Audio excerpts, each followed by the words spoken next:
So what we're going to look at is the the Zhouhou fang. We have a nice copy of it here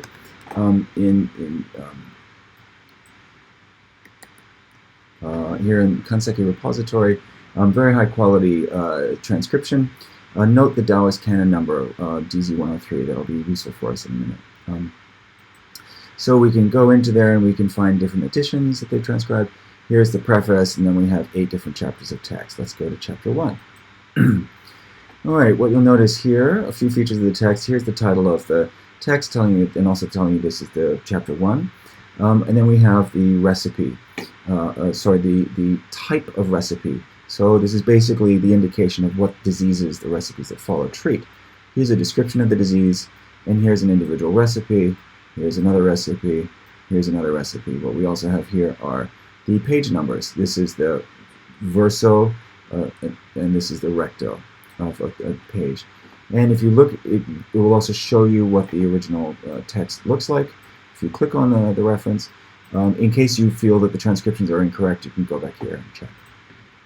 Okay, what we've done is transcribe what it looks like within DocuSky. Let's enter the system here, and we'll go to the open access databases, the 公开资料库, and scroll down here to the Zhouhou beiji fang.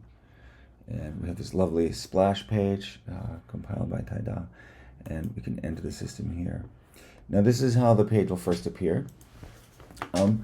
And as I described earlier, recall that the way the text appears on the first opening page of any chapter, on each juan, it will give you the title of the juan, but that gives you no details about what that juan is about.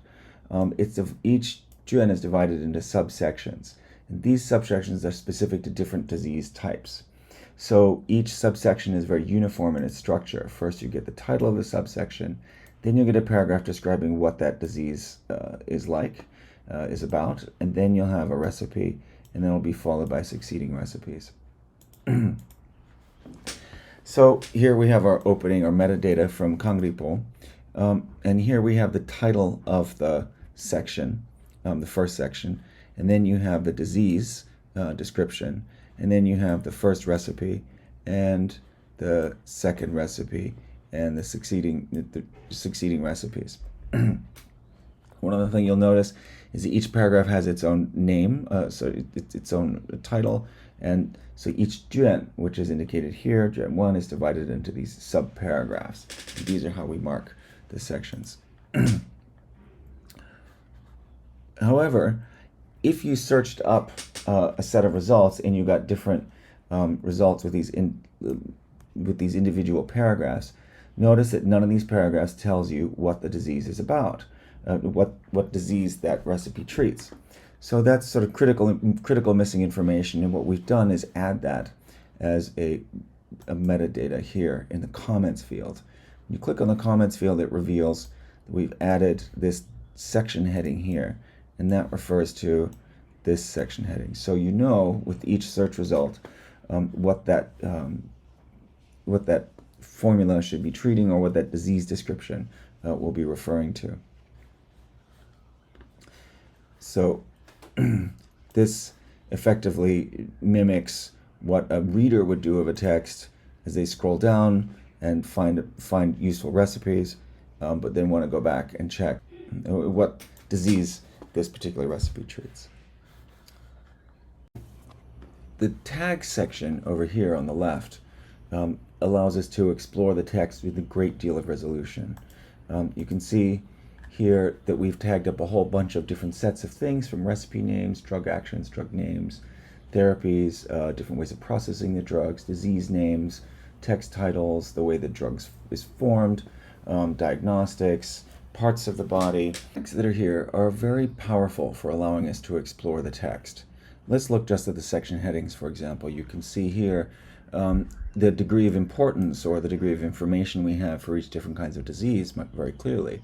We've got 107 different paragraphs for this particular recipe. This one, 中风 or stroke, is quite an important one. It has 90 recipes. This one has sudden 上气 and 咳嗽, so kind of uprising qi and obstruction in the throat, coughing. Here we have 霍乱, sudden eruption disease. So these were important. We can get a better sense for the importance of these diseases at this time, or within this text.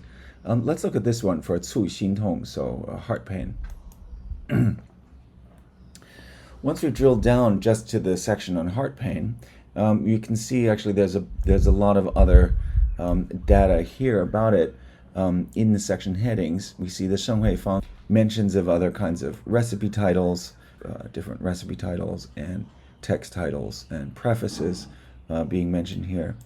We can also, just for this section, explore other things. For example, what are the primary drugs that are used for heart pain?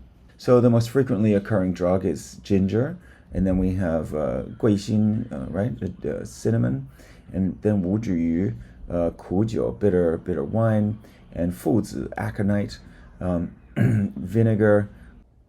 So what we're going to do here is do term stats analysis and extract all of the tags within the text. So here we go into this term stats tool, and the first thing we'll do is select the corpus. Click the widget button, log in to your account, and scroll all the way down, and you'll see where it says show public databases. Click on here, and then you can see the Zhouhou fang there, number 23, and we're just going to 载入它. We're just going to load that into the term stats analysis tool. Now you can see it there in your top right, and then we're gonna skip inserting any terms, and we're going to go directly to extracting the tags directly, the corpus with XML tags. So just select all of the tags, and then you'll have all of the data that's we've identified within the corpus. Once you've selected everything, run the analysis. You see it comes through quite quickly, and above here you can see all the tags that have been captured. And then we're going to use categorized file result. Select your title and the passage ID, and then save this as a CSV file.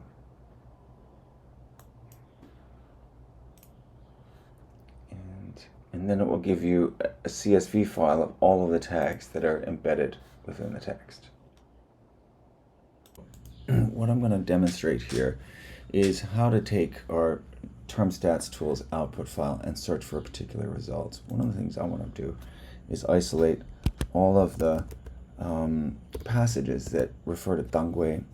I'm going to apply this filter here, and then I'm going to take this section of the file titles and add it here. And now I know all of the passages that contain dangui in them. Now I'm going to create a new column, a VLOOKUP, which refers to this, and then asks which of that column contain the dangui passage numbers.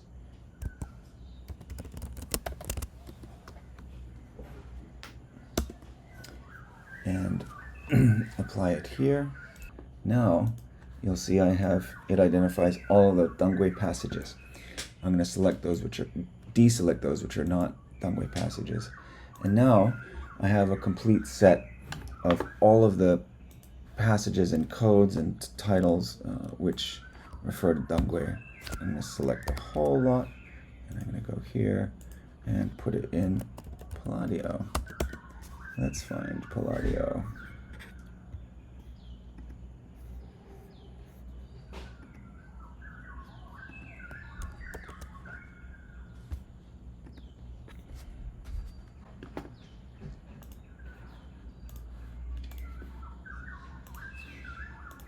Here I'm just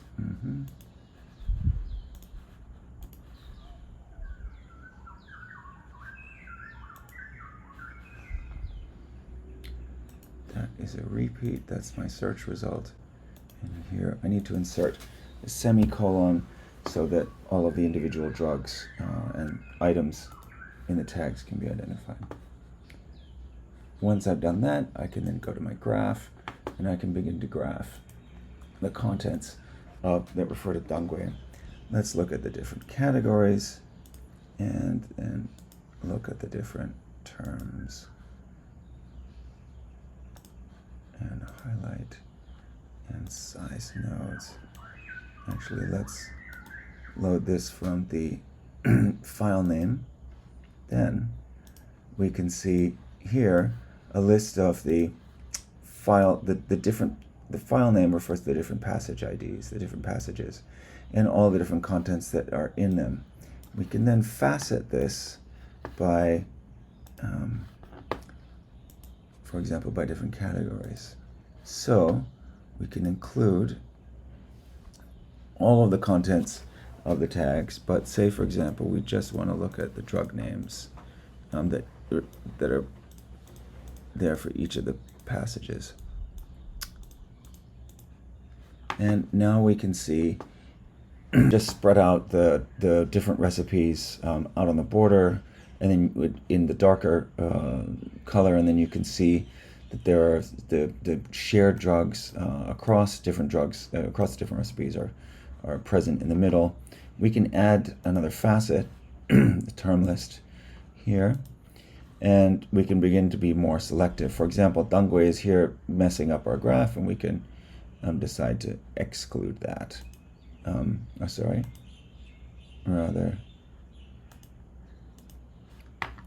There. Now we can see all the drugs apart from dangui, and we can better get a sense for the kinds of the most prominent drugs. Now, water, of course, here is listed as number 9, and alcohol are solvents for the drugs, so we can exclude those. And this allows us to explore some of the commonalities. It may be a bit hard to read. You can use this as a kind of a cheat, a little magnifying tool. So we can see some of the common ones here as xixin and fuzi and gancao and pepper. If we wanted to explore a little more, we might want to see what diagnostics are common to the different recipes. And now we have a few more data coming in. Or we might want to see what descriptions of drug appearances are there. Or we might want to see what kind of recipe names are appearing here. Here we have different recipe titles. You notice this one is quite large. This one has a lot of ingredients. This also happens to have claim to treat a lot of diseases, so we can, and this one as well, you can see a whole variety of diseases that are clustering here. If we remove the drug names, we will then be reduced to just the sections that describe different diseases, and we can also add in other parts like etiological descriptions here, and basically explore the interrelationships between these recipes using Palladio as a visual explorer.